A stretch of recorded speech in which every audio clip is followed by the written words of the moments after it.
Hello, and thank you for joining me today. This is the first episode of the Mindful Mezzo podcast. My name is Sabatina Morrow, and I am so excited that you have chosen to join me today. This podcast has been a journey 5 years in the making. I am beyond thrilled to be putting out this first episode. Right off the bat, I do want to let you know this podcast is not intended in any way to be used for medical purposes. This is not to replace a medication or a doctor.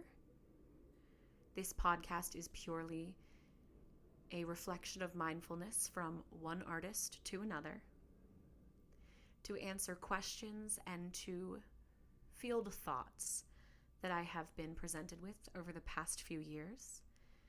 And for all of my dear colleagues and friends who have supported this journey and who have encouraged this journey by asking all of the right questions, my heart is so grateful for all of you. Thank you so much for helping me believe that this could come true. And as you'll notice, the Mindful Mezzo is open to the public. I want as many people to get as many answers to their FAQs as possible. Often it is hard as an artist, especially as a singer, just because I know what that's like. I am one. I think we often don't have the resources we need, or we feel that we can't ask, or we feel that what we're going through is unique to only us. Now, we are unique, but our shared experiences are in fact shared. And I invite you to join me in a warm and hopefully very comfortable space to understand just why we're here, just what it really means to be an artist, and I hope you enjoy. So, for this first episode, I'd like to say, nice to meet you. Who am I? This may seem like a silly question to you. You might already know who I am, and I'm pretty sure you already know who you are. I'm Sabatina, the Mindful Mezzo, plain and simple, right? Maybe. Plain and simple, except I work in an industry where knowing who I am might be frowned upon, not encouraged, or even questioned. I know that seems wild. Questioning me knowing who I am, who would do that? Simply put, who wouldn't? Unless maybe I am so sure about myself that I will not accept anything other than my own absolute personal truth. That was a lot of words, all strung together. What I mean to say is, today I want to talk to you about the self, capital S, self, with full intention of giving ourselves full autonomy. Now, this episode, my friends, is for all of you who have asked me directly or indirectly, who am I? What am I doing here? Do I want this? If any of those questions have sparked something in your mind, this might be a good place for you to start. If you already know the answers, I invite you to stay anyway and live in the mindfulness with me. But please feel free. I want you to question everything, what I'm saying, what you're thinking. I think questioning things keeps us so bright. It keeps everything we're doing so exciting. So I do encourage you, if you don't agree, question. It's one of the greatest honors. Before I get into this podcast fully, I do want to invite you to breathe with me. I know. You're probably doing it right now. But we're going to put some intention, some mindfulness behind that breathing. So you're going to breathe in for 5, hold for 5, breathe out for 5, and hold for 5. When you do take these deep breaths, I want you to think that you are breathing from the lowest point of your body and filling up your lungs to 110% capacity. Of course, don't hurt yourself. Do only what your body can do. But what we're going to do is breathe in, breathe out, and hold in between. So get ready to breathe in with me. I'll count and go. 1, 2, 3, 4, 5.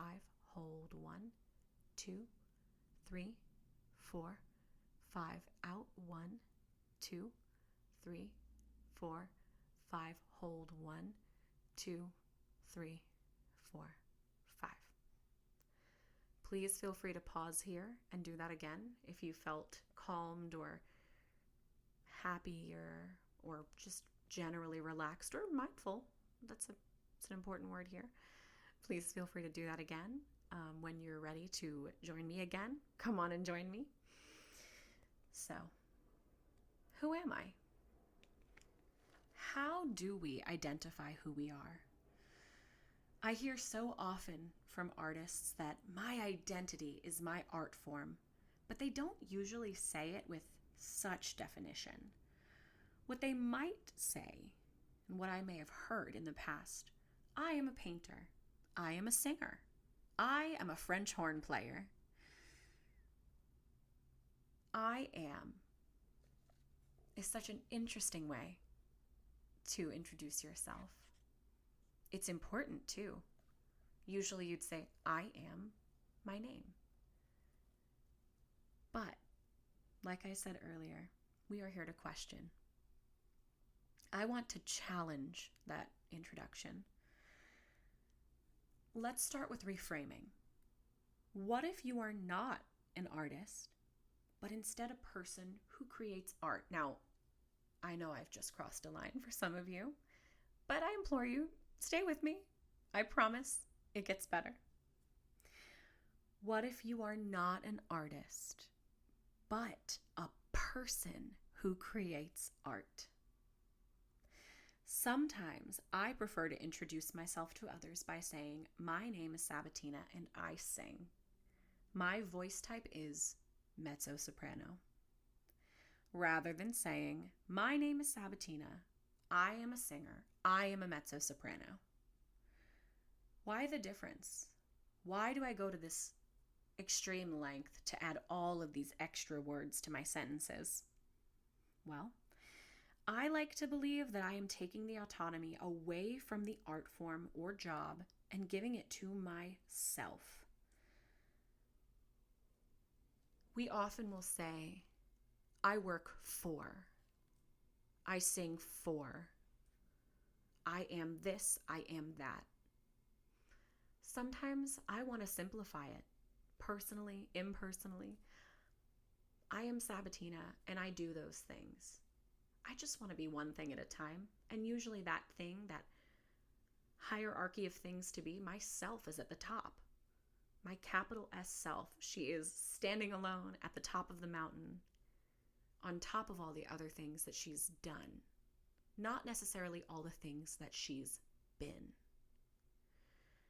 I like to think that at the end of the day, I am myself. And the things that I did throughout the day are things that myself accomplished. So getting back on that mountain, imagine, if you will, that you climb Mount Everest and you get to the top and you go, I am Sabatina. I am Mount Everest. Now I know that that does not directly translate to I am a singer, but I am a person who sings. It is not the only thing that I do. I do a lot of other things. And at the end of the day, you probably won't find me singing as I get ready for bed. What you'll probably find me doing is reflecting on my day, on my week, on my life. And at the end of it, I always want myself to be at the front of my thoughts, at the front of my mindfulness. So, I want to take some of the real or perceived power away from my work and instead give it back to myself. I like to think that we work in our career or art form rather than work for it. I have witnessed many colleagues struggle with separating their self from their work. So, what can this look like? Well, imagine if a nurse came home from her shift and started checking her roommate's vitals in the middle of the night. What if an insurance agent went out to dinner with a friend and only spoke about policies for the whole evening? Or what if a singer goes to a cafe with their friend and spends an hour playing videos of Pavarotti or talking about the vocal tract? Full disclaimer, I've done this before. Part of the reason I am reflecting. There is, of course, the time and place to do these things, but often as artists, we fail to see or create boundaries between our career and talking about our career. Now, this is something that I think is such a unique experience, but it is also a very shared experience. The inability to draw a boundary between our self and our career. Between our career and talking about our career. So do you see now how these are all tying together? If you perceive yourself only as a singer, you can only talk about singing. But if you are a self-centered or a self-centric, this is not in any way intended to be a negative term, but if you are centered on yourself, if your self has the upper hand and shines through at the end of the day, your self will have other things to discuss rather than work. Because there is a point where if we cannot draw that boundary between ourself and our line of work, we become exhausted, we become burnt out, and we no longer want to do that work. I notice very often that people with desk jobs are often more readily able to leave work behind when they clock out because they often don't identify with their line of work. This is something that I myself have noticed in a desk job. I have a fabulous team, and on that team are people who work for the same company, but do not identify with that company. And that to me has been so eye-opening because I realized not too long after starting the job that I don't have to brand myself with my company's name to feel as though I am a part of the company or to feel as though I'm doing the job correctly. But as artists, we are often encouraged that that is how we should perceive ourselves, or we just aren't trying hard enough. I am not a bank. I work at a bank, but I really like to kayak on the weekends, etc. You might think it's strange if your bank teller friend says, "My personality is banker. I identify as an ATM." So why do it to ourselves? The idea of boundaries comes back in there. If you begin to identify as your art form, I am a singer. I am a singer. All I am able to do is sing. Now, this is something that you might tell yourself. Would that not be much different than your friend who is a bank teller saying, "I am a banker. I am a banker. I hand out money. I'm an ATM." And I think we would laugh, and maybe you are laughing. I encourage you, please laugh, smile, have a good time. But you might be laughing. You might say, "Well, that's just silly. Why would my friend call themselves an ATM? Because their job is to dish out money all day." Well, why are you only telling yourself that you're a singer just because you sing? Even if you do sing all day, I would assume you are more than just what pays the bills. I would venture to say you are much more than what pays the bills. Often we feel as artists that if we don't wholly identify as our art form, we are not trying hard enough, cut out for this job, or wanting it badly enough. And this is just the tip of the iceberg. This list goes on. I think that pitting our wants and needs against the wants and needs that we fabricate can be so detrimental to our well being and how well we perform in our career.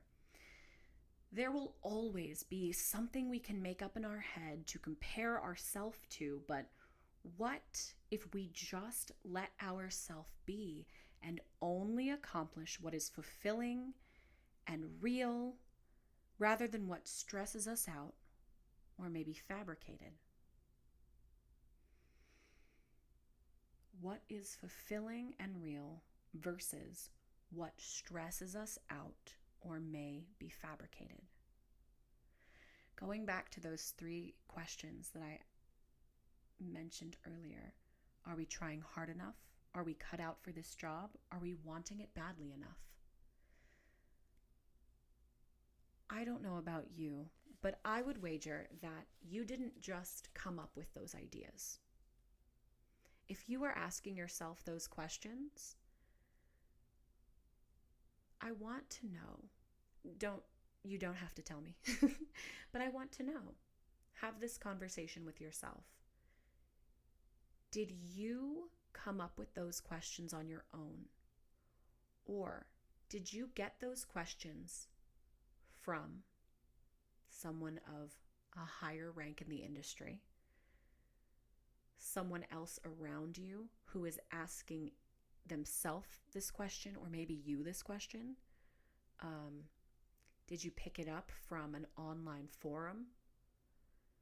Something that I find so interesting as a singer in this career is that we very candidly talk about things online and in person. And I am sure that other musicians and artists do the same. There are forums for just about anything these days. But what I often notice is that the foremost thought of these posts that people make is often, well, it's often something to do with not being good enough, not wanting something, not being the right fit. And if you feel that way, I would encourage you to ask yourself why.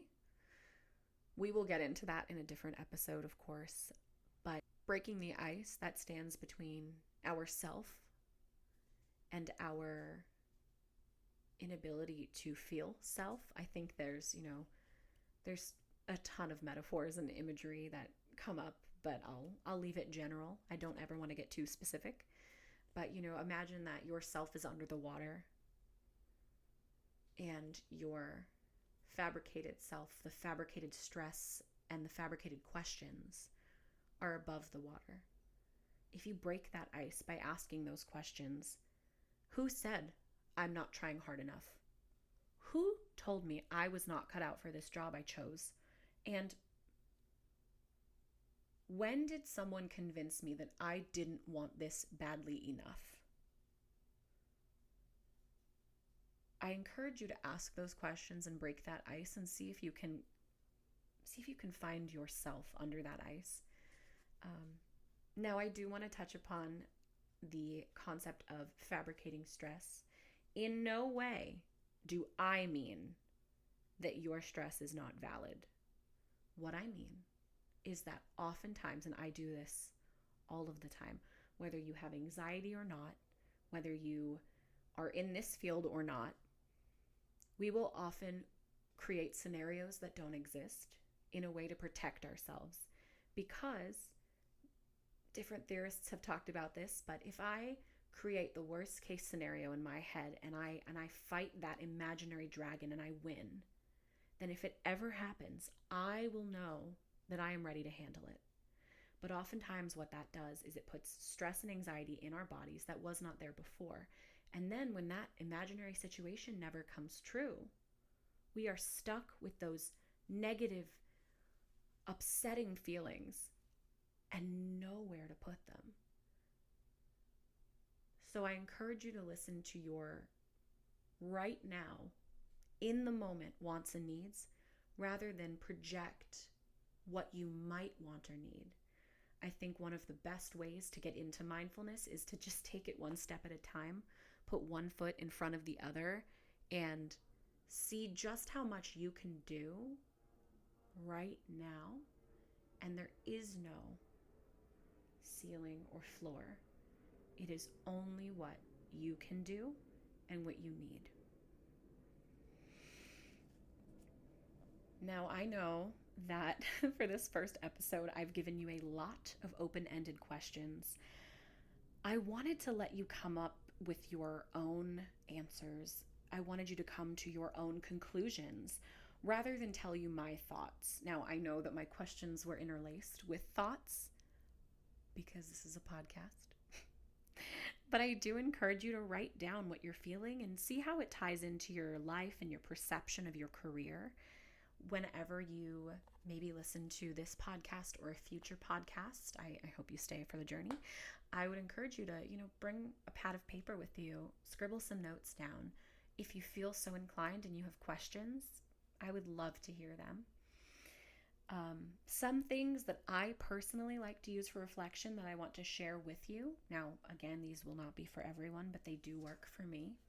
Some things that I like to use for reflection. Now, these are questions that I will often ask myself when I'm feeling overwhelmed or I start to have a negative thought about my career that is a non-absolute truth. I just have made this up in my head because I'm so stressed. So maybe I've created this situation and I need a way out. So I do some self-reflection. Is what I'm doing what I want to be doing? What an awful question. I'm sorry. I did that one to myself. Is what I'm doing what I want to be doing? Well, it might be today, but it probably won't be tomorrow. But it might be tomorrow. You can ask yourself that question every day if you need to, until you feel comfortable that you no longer need to ask yourself that question. You may not need to ask yourself that question. You may be so surefire about what you're doing, and that is beautiful. But if you need a source of reflection, you can start there. How do I feel about my personal identity or self? Take a deep breath. Take a deep breath. Take another one. And exhale all of the air out of your body. How do I feel about my personal identity or self? This is something that took me the better part of 2 decades to figure out. I would often cloak myself in personalities or circumstances to say that I feel good rather than acknowledge who I really am or what I was really dealing with. And, there's often the grin and bear it mindset in a lot of industries, but especially in the arts, that you don't know what everyone else is going through, so shut up, put it away, bury it down. And maybe sometimes we have to do that in our line of work. Maybe sometimes in order to do our work, we have to do that. But when it is safe and when you are ready to ask yourself, or when you are feeling like you have to ask yourself a question and you don't know where to start, how do I feel about my personal identity or self? Now, if this is not solid for me, is there something I can do to solidify my sense of self? It would have been nice if I gave you that in the beginning, right? It's okay. We're all here to think and ask questions. If I am not feeling solid about my personal identity or self, is there something I can do to solidify my sense of self? For me, it might be writing. It might be reading a book. I might go for a walk with my dog to just remind myself of the things that I love to do. Usually it takes a little bit of sunshine and drinking a little bit of water for me to remember that I'm okay, but it's taken me a long time to get there. So I encourage you to find the things that you love, surround yourself with the things that you love, and if you start to feel like you are being removed from yourself or yourself is no longer autonomous, bring yourself back and do the things that yourself loves. My final reflection: what am I hoping will come next? Now, I am the worst person to ask this question because if you ask me, what are you doing next? I will go, I don't know. Which in part has probably become a line of defense for me. I don't love projecting about the future because I am just not someone who can project into the future. If you are someone who can do that, by all means, I'm honestly very jealous. But what am I hoping will come next? For me, usually that answer is just I want to continue being happy and healthy. I want to continue working, and I want to continue being surrounded by people that I love. For you, that's going to be different. And I encourage you to look a little deeper and see what you're hoping will come next and see if that aligns with your sense of self and what you're doing right now.